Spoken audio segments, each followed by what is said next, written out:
ಯಾರು ಬಂಡರಾಗಿ ಬದಲಾಗ್ತಾ ಇದಾರೆ ಆ ಬಂಡರಿಗೆ ಇವತ್ತು ನಾವು ಅಧಿಕಾರ ಕೊಟ್ಬಿಟ್ಟಿದೀವಿ. ಆ ಅಧಿಕಾರಿಗಳನ್ನ ಕಿತ್ತಿ ಆ ಬಂಡರನ್ನ ಕಿತ್ತಿ ಒಂದು ಎಸೆಯುವಂತ ಕೈ ನಮ್ಮಲ್ಲಿತ್ತು, ನಾವು ಕಳ್ಕೊಂಡಿದೀವಿ.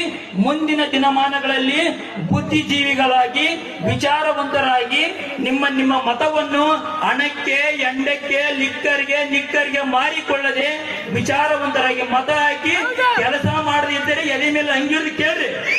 ಇವತ್ತು ನಾವು ಏನಂತ ನನಗೆ ಇವತ್ತು ಬೆಳಗಾವಿಯಲ್ಲಿ ರೈತರನ್ನ ಬೀದಿಗೆ ತಂದ್ರು. ವಿದ್ಯಾರ್ಥಿಗಳಿಗೆ ಕೆಲಸ 2.5 ಲಕ್ಷ ವಿದ್ಯಾರ್ಥಿ ಕೆಲಸಗಳಿವೆ, ಕೊಟ್ಟಿಲ್ಲ. ರೈತ ಬೀದಿಗೆ ಬಂದ, ವಿದ್ಯಾರ್ಥಿಗಳನ್ನ ಬೀದಿಗೆ ಬಂದ್ರು. ಇವತ್ತೇನು ಕಾರಣ? ನಾವು ಕಟ್ತಕ್ಕಂತ ಟ್ಯಾಕ್ಸ್ ಯಾವೊಂದು ದುಡ್ಡಲ್ಲ, ಇದು ನಮ್ಮ ರೊಕ್ಕದಿಂದ ಸರ್ಕಾರ ನೀಡ್ತೈತಿ, ಸರ್ಕಾರ ದುಡ್ಡು ಕೊಡ್ತೀವಿ. ಅದನ್ನ ನಾವು ಪ್ರಶ್ನೆ ಮಾಡಬೇಕು. ಎಲ್ಲಿವರೆಗೂ ಯುವಕರು ನೀವು ಪ್ರಶ್ನೆ ಮಾಡಲ್ಲ, ನಾವು ಪ್ರಶ್ನೆ, ರಾಜಕಾರಣಿಗಳು ಪ್ರಶ್ನೆ ಅಲ್ಲ. ಏಕೆ 500,000 ಇಸ್ಕೊಂಡು ಓಟ್ ಹಾಕ್ತಿವಿ, 5 ವರ್ಷ ಅವ್ರ ಕೈ ಕೊಡ್ತೀವಿ. ನಮ್ಮ ಕೈಯಲ್ಲಿರುತ್ತೆ. ಯುವಕರು ಎಚ್ಚೆತ್ತುಕೊಳ್ರಿ. ಶಿಕ್ಷಣ ನಾವು ಕೇವಲ ಕಲಿತು ಕೊಡೋದಲ್ಲ, ರಾಜಕಾರಣ ಹೊಲಸಲ್ಲ, ರಾಜಕಾರಣವನ್ನು ಹೊಲಸಕ್ಕೆ ತಳ್ಳಿಬಿಟ್ಟಿದೀವಿ.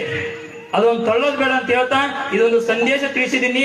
ನನ್ನಿಂದ ಏನಾದ್ರು ತಪ್ಪಾಗಿದ್ರೆ ಕ್ಷಮಿಸಿ ಅಂತ ಕೇಳಿದ ಒಂದೆರಡು ಮಾತುಗಳನ್ನು ಮುಗಿಸುತ್ತೇನೆ. ಜೈ ಹಿಂದ್, ಜೈ ಕರ್ನಾಟಕ. ಪ್ರಜೆಗಳಿಂದ ಪ್ರಜಾಕೀಯ, ಪ್ರಜೆಗಳಿಗಾಗಿ ಪ್ರಜಾಕೀಯ, ಪ್ರಜೆಗಳಿಗೋಸ್ಕರ ಪ್ರಜಾಕೀಯ, ಮಟ್ಟ ಹಾಕಲು ರಾಜಕೀಯ.